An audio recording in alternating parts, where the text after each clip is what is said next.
तो आज का टॉपिक क्या है? Torque on electric dipole placed in electric field region. यहाँ एक इलेक्ट्रिक फील्ड दिखाया गया आपको, एक्स एक्सिस में इस तरफ बढ़ रहा है। ये एरोज हमें ये दिखा रही हैं कि ये इलेक्ट्रिक फील्ड पॉजिटिव से नेगेटिव की तरफ जा रहा है। इट मीन्स यहाँ कोई पॉजिटिव चार्ज पड़ा होगा और यहाँ कहीं नेगेटिव चार्ज पड़ा होगा, तभी तो इधर जा रहा है। ठीक है, हमने इसके बीच में एक डाइपोल रख देनी है। डाइपोल माइनस क्यू और प्लस क्यू, डाइपोल का सेंटर वही है। ठीक है, इलेक्ट्रिक फील्ड के साथ कितने एंगल पे पड़ा है ये? थीटा एंगल पे। डाइपोल मैंने अभी इलेक्ट्रिक फील्ड में थीटा एंगल पे रखी है। अब हमें ये बताना है कि इसके साथ क्या होगा। ठीक है, तो सारा कंसेप्ट अगर आपको पता है कि जब इलेक्ट्रिक फील्ड में नेगेटिव चार्ज को छोड़ देते हैं वो किधर जाता है? इलेक्ट्रिक फील्ड के अगेंस्ट या सेम? अगेंस्ट। और पॉजिटिव चार्ज इलेक्ट्रिक फील्ड में सीधा जाता है, यानी कि इस पॉजिटिव चार्ज के ऊपर इलेक्ट्रिक फील्ड एक फोर्स लगाएगा इस डायरेक्शन में। कितना? F बराबर QE। और नेगेटिव चार्ज को एक फोर्स इस पे भी लगने वाला है इस डायरेक्शन में। कितना? Minus QE।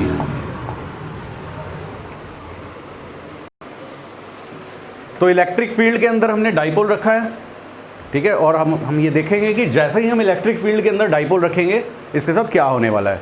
तो हम ये बात जानते हैं जैसे कि पॉजिटिव चार्ज को इलेक्ट्रिक फील्ड अपनी तरफ खींचता है, यानी कि वो पॉजिटिव चार्ज इलेक्ट्रिक फील्ड की डायरेक्शन में जाता है और नेगेटिव चार्ज इलेक्ट्रिक फील्ड के अगेंस्ट जाता है। तो डाइपोल है, डाइपोल एक ऑब्जेक्ट की तरह काम करती है। ठीक है ना, जैसे NaCl एक डाइपोल है।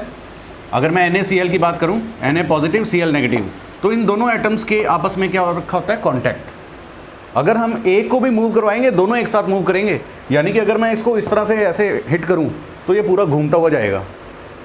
क्लियर है बात? तो जो डाइपोल होता है, इलेक्ट्रिक डाइपोल, वो एक ऑब्जेक्ट की तरह काम करता है। तो अब क्या हो रहा है? पॉजिटिव चार्ज को इलेक्ट्रिक फील्ड इस तरफ लेके जा रहा है, नेगेटिव चार्ज को इस तरफ लेके जा रहा है। क्या होगा? क्या ये खींच जाएगा? नहीं, ये रोटेट होगा। सपोज करो ये डाइपोल है, इलेक्ट्रिक फील्ड में रखा, ये फोर्स इसको इस तरफ लेके जा रहा है, ये फोर्स इस तरफ, तो ये क्या कर देगा? इसको सीधा कर देगा। तो सबसे पहली बात तो यही आती है हमारे दिमाग में कि जब एक इलेक्ट्रिक डाइपोल को इलेक्ट्रिक फील्ड में रखा जाता है, क्या होता है? वो सीधा हो जाता है। किस डायरेक्शन में? इलेक्ट्रिक फील्ड की डायरेक्शन में। अगर मैं इसको ऑपोजिट डायरेक्शन में बनाता, सपोज सेम रीजन में, ये मैंने इलेक्ट्रिक फील्ड रीजन बनाया। अब सोचने वाली बात है, मैंने उल्टा रखा डाइपोल को। अब बताओ क्या होगा? किस तरह रोटेशन होएगी? क्लॉकवाइज या एंटी क्लॉकवाइज? पॉजिटिव चार्ज को इलेक्ट्रिक फील्ड अपनी डायरेक्शन में लेके जाता है, नेगेटिव चार्ज को अगेंस्ट। अब बताओ क्लॉकवाइज हो रही है या एंटी क्लॉकवाइज हो रही है? एंड इसमें कैसे हो रही है? डिपेंड करता है कि आपने डाइपोल को कैसे रखा है इलेक्ट्रिक फील्ड में। ठीक है, होगा क्या? डाइपोल घूमेगी, और जब कोई चीज़ घूमती है तो उसके ऊपर क्या लगता है? टॉर्क। और वही टॉर्क हमें फाइंड आउट करना है। ये बात क्लियर है आपको? ठीक है, चलो अब हम ये बताते हैं कि टॉर्क कितना लगेगा इसके ऊपर। टॉर्क का फॉर्मूला होता है फोर्स इनटू परपेंडिकुलर डिस्टेंस या आर्म ऑफ कपल। ये जो परपेंडिकुलर डिस्टेंस होता है, ये line of action of force से होता है परपेंडिकुलर डिस्टेंस। ओके, अगर मैं इस डायग्राम को देखूं इस वक्त, तो ये फोर्सेस की डायरेक्शन ये है ना, तो इसका परपेंडिकुलर डिस्टेंस होगा ये वाला। ये वाला डाइपोल की लेंथ कितनी होती है? 2a। और मुझे कौन सा डिस्टेंस निकालना है? मैं इनके नेमिंग दे देता हूं। ये है A, B और C। तो मुझे कौन सा डिस्टेंस निकालना है? BC। फोर्स कितना है? फोर्स तो दोनों ही क्यों ही हैं। ठीक है ना, माइनस का मतलब यह है कि उसकी डायरेक्शन उधर है फोर्स की, बस, और कुछ नहीं। दोनों का जो फोर्स का फॉर्मूला है वो सेम है। ये बात क्लियर होगी आपको?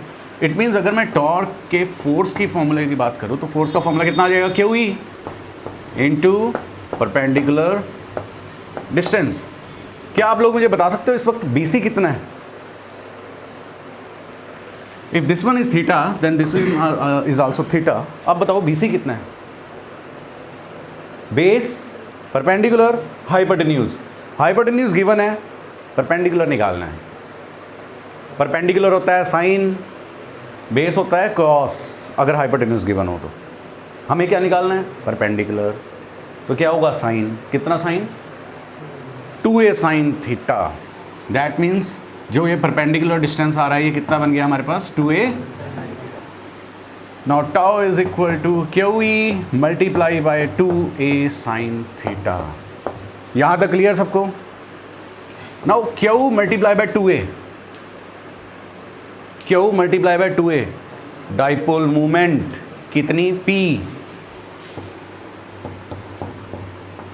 Tau is equal to PE sine theta. अभी ये मैग्नीट्यूड है डाइपोल मोमेंट का और इलेक्ट्रिक फील्ड का। क्या मैं इसको इस तरह से लिख सकता हूँ? A cross B is AB sine theta. तो PE साइन थीटा को मैं लिख सकता हूँ vector P multiply by vector E। अगर मैं इसके केसेस की बात करूँ, what happen if theta is 0? What happen if theta is 0? मैं यहाँ लिखता हूँ, if theta is 0, थीटा 0 का मीन्स कि डाइपोल पहले से ही इलेक्ट्रिक फील्ड की डायरेक्शन में पड़ा है। क्या कुछ होगा इस पे? अगर मैं एक डाइपोल को ऐसे ही रखूँ इलेक्ट्रिक फील्ड के अंदर तो वो कुछ भी नहीं होगा उसमें movement. That means does not, there is no any torque on it, क्योंकि साइन 0 की वैल्यू क्या होती है? 0। टॉर्क नहीं होगा, दैट मीन्स वो घूमेगा भी नहीं। क्लियर ये बात? सो टॉर्क इज 0, इसको बोलते हैं minimum torque. First. Second, if theta is 90 degree,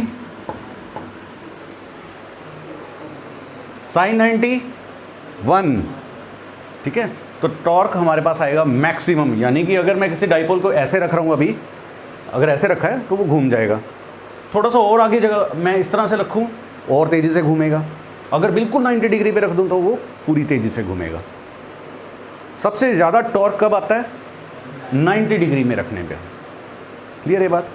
that means if theta is 90 degree, then what is the value of torque? P multiply by E। These are magnitudes. Okay, मैं लिख नहीं रहा लेकिन आपको पता होना चाहिए कि दीज आर मैग्नीट्यूड्स, एंड ये मैक्सिमम टॉर्क होगा, इससे ज़्यादा टॉर्क नहीं लग सकता।